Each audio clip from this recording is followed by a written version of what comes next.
Hello, welcome to Getting to Know You, the show where I get to probe into other people's lives for the sole purpose of amusing you.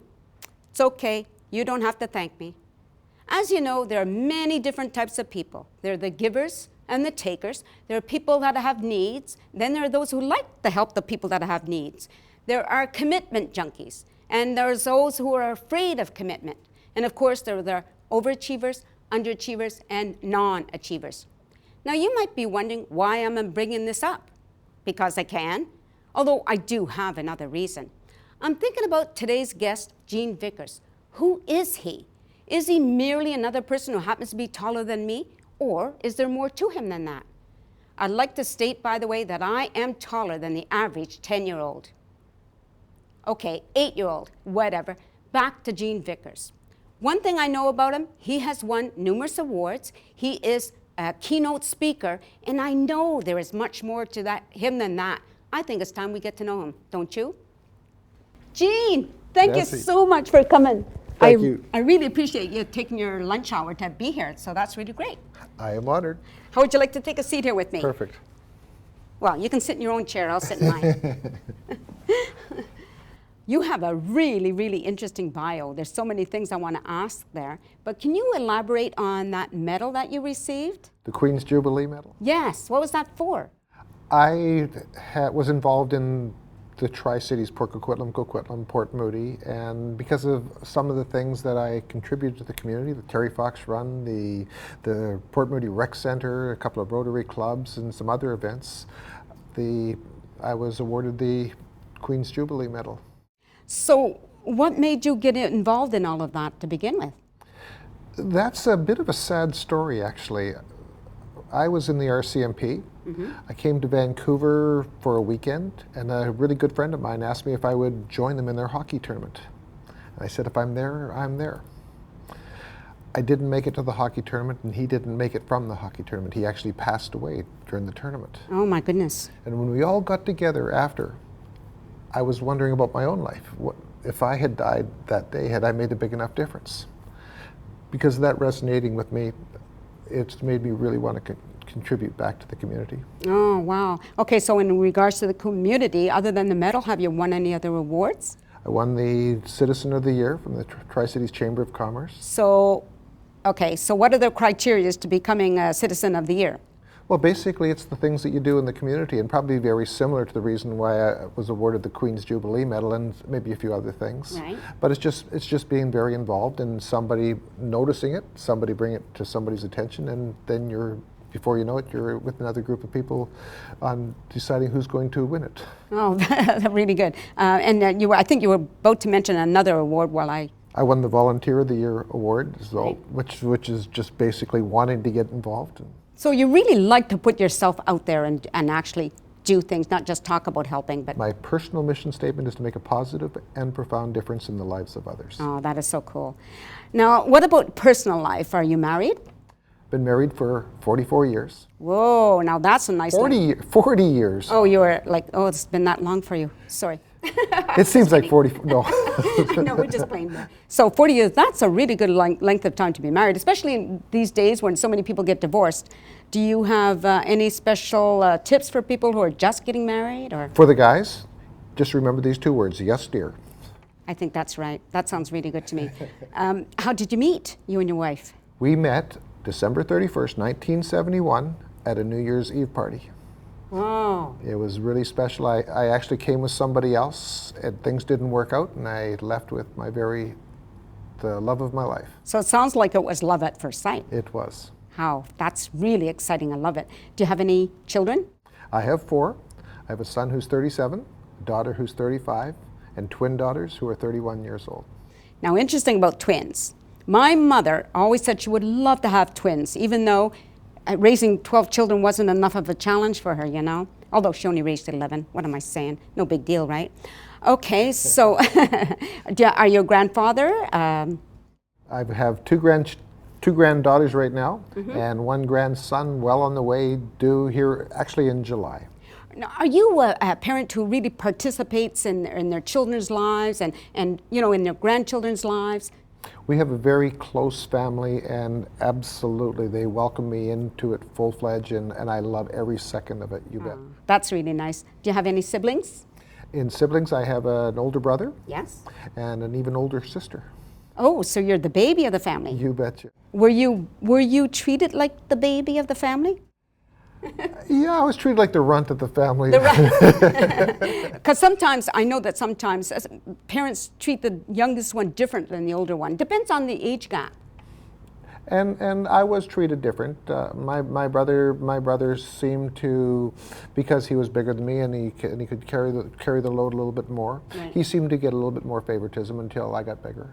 Did you did you have favorites with your children? Not at all. Yeah, you have to say that. What about They always test me, Nancy. They always test me. You know, it's funny because my kids would say, that, "Do you love me best?" You know, right? What do you say as children, right? You don't. Although my parents had favorites, they were quite obvious with their, and I wasn't one of them, sadly. That's a sad story. So, okay, are you working? I am. I'm working out in Maple Ridge at a automotive dealership. And you enjoying that career? I have been in the automotive industry for 37 years. I have loved it, and Yeah. I have just made a recent change in it. So Okay, but you mentioned earlier you were an RCMP. Is that correct? I was in the RCMP for 5 years. So why did you leave the RCMP job? I was in Cranbrook. I just solved 2 major crimes at a car dealership. Ooh. And the owner of the dealership said, if you ever decide you're going to leave the RCMP, I have a job right here for you. And I started earning 4 times what I was making in the RCMP. So that's why I left. Is that the job? Money does help, doesn't it? It does. Yeah. Okay. So yeah, and you're obviously there in your life. Yeah, that's really, really good. Where else is happening in your life currently? Well, I'm right now, I'm embarking on a whole new speaking career, and I'm on an amazing journey right now, and I can't wait to share the story of that journey. You were just saying that you were embarking on a new career. What career is that? Well, I want to share something with you before I answer that question. Oh, okay. I mentioned to you 44 years ago, December 31st, when I met my wife, Heather. Right.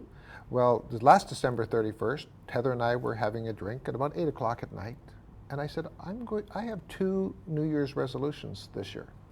And she said, so what are they? I said, 1, I'm going to lose 20 pounds. 2, I'm going to find a job that I love. And how did she respond?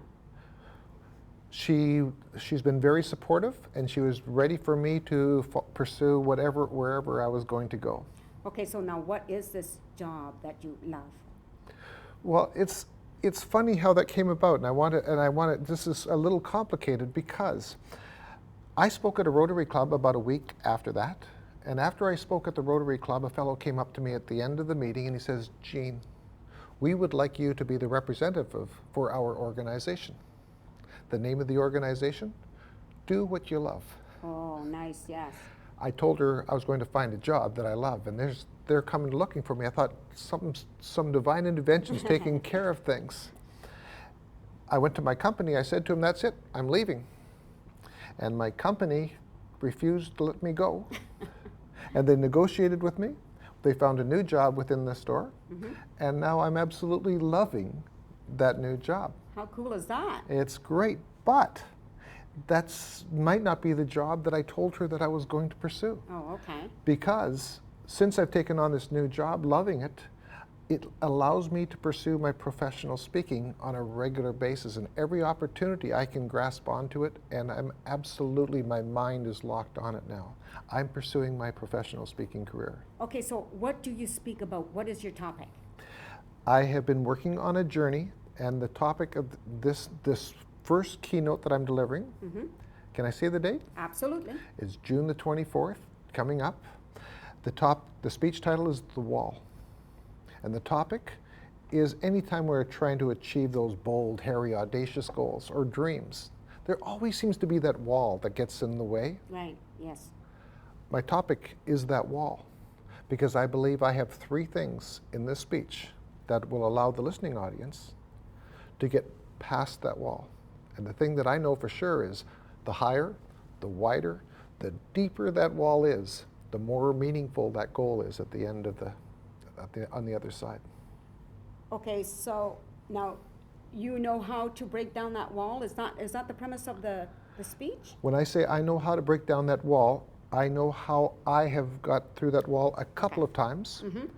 And as I'm doing this journey, I realized that I was on the other side of a wall that I didn't even realize that I was. Okay. And I believe that a lot of people are in a similar position that I was. A lot of people are on another side of a wall and they don't realize they can't get through it. They just accept it. Yeah.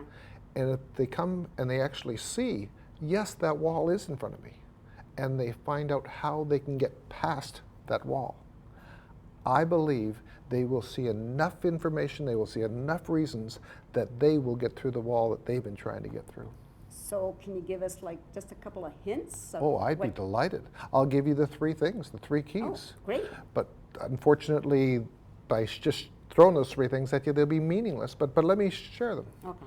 First of all, it goes back, and I've got to share where this came from. 44 years ago. It seems to be a magic time in my life. I had quit all my sports. I was somewhat of a jock in school. I quit basketball, I quit rugby, I quit track. And Heather and I just went hand in hand off to a track meet. I was watching this particular day. And as we got to the track meet, I could smell the hot dogs, the hamburgers cooking, and Mr. Brandt, my high school principal, my track coach, came up to me and he says, "Gene, good luck in the half mile." And I said, "Mr. Brandt, I'm not running in any race today." And he says, "Oh, yes, you are. I signed you up myself." Oh. And I said, "Mr. Brandt, I haven't practiced for 4 months. I'm not even capable of winning that race, and I've never ran the half mile in my life." He says, "Well, Gene, you will win it. You can and you will." And I went and I got my track stuff on. I got to the start line, I looked around, and these guys were the jocks. These guys were the speedsters of the school. I couldn't beat them. And I looked at Mr. Brandt and I said to him, "Mr. Brandt, these guys are way faster than I am. I can't possibly win that race." He says, "Gene, you can and you will." He said, "I'm going to share something with you. When that gun sounds, they're going to start off real fast." He says, "When that gun sounds, I want you to start off as absolutely fast as you can and just take off." Well, I did exactly what Mr. Brandt said. And I ran around that track as fast as I possibly could. I made it around the first lap. And there was Heather standing at the start line screaming and cheering for me, and everybody else cheering for me. I didn't want to fall and collapse in front of Heather, so I ran past that line. And as I ran past that line, looking where I'm going to fall, there was Mr. Brandt running alongside me, screaming, "Gene, you gotta wanna, you gotta wanna." And I don't know where those words came from, but as I kept on running around the track, I'm ready to fall down. And he says, "Gene, look behind you." And I looked behind, and I had a huge lead on those guys behind me. And then he's screaming, "You gotta wanna." And I have nothing left in my body. I'm just ready to collapse. And I'm halfway around that second lap. And then he says, "Gene, look ahead." He says, "Can you see the finish line?" I could see the finish line. He kept screaming, "You gotta wanna." I made it to the end. I broke the school track record on the half mile in a race that I had never won before when I was totally out of shape. That is so cool. So the strongest message of this speech is you gotta wanna, and I share the story with how it appeals to the audience. So that's one. Two is anything you're doing in your life, keep moving forward. Right. And that's such a key to it, because I wanted to quit so badly that day. Right. But when you keep moving forward, sometimes you find that reason to keep going after your goal. The third one, and this is probably the one that was the biggest breakthrough for me with everything I've ever done, any accomplishment I've ever done, a lot of people want to be part of your success. But a lot of us have this habit of shutting them out. When you welcome that in, you allow them to be part of that success. That will help you get through. Well, I have a lot of true, very compelling stories of some people who have accomplished some amazing things because, number one, they wanted it bad enough. Number two is they kept moving forward. And number three, they allowed special people to be part of that success. So those are the three key things. That's left me feeling like, I don't know, in a really good place. Like when you talk about the racing, you know, I can feel my heart go, and it's like, go for it, go for it. So I can see how that would really, really motivate people to bring them to a better place. But if you can find something else in your life that makes you happy, then just go for it. So I just hear you, and I think it's absolutely wonderful. So what is the wall? The wall is that wall of resistance, that wall that stops you from achieving what you're trying to achieve. Okay, so how did you overcome that wall? I mean, well, when I overcame that wall, I shared those three things that I had Yes. talked about before, but I also achieved a dream oh, as a result of going past that wall. what's the dream? My father died before I was born. Nobody told us, the armed forces didn't tell us where, how. I knew he died in a plane crash. Okay. And all I knew is January 28th, 1953, his plane crashed somewhere.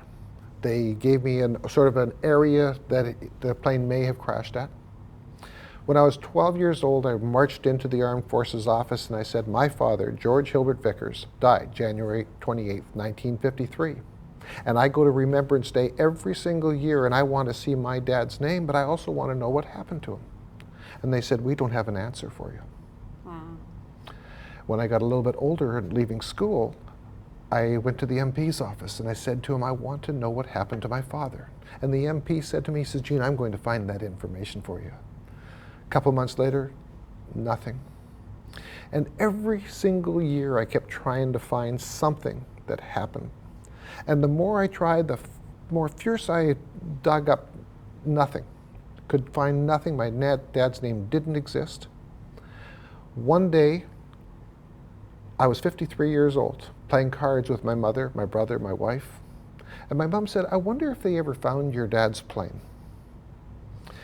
As I was driving home that night, I said to Heather, I said, I don't know what to do. I said, she needs to know this before she dies. And she said to me, she says, Gene, what you don't do is you don't get the help from others. And I said, I've gone to every person I can think of. She says, you were best man at Zoe and Gaetan Royer's wedding. Gaetan was a retired colonel. Tell him you need his help. I went to Gaetan and I told him my dad died on a DC-3 plane January 28, 1953, and I need to know more information.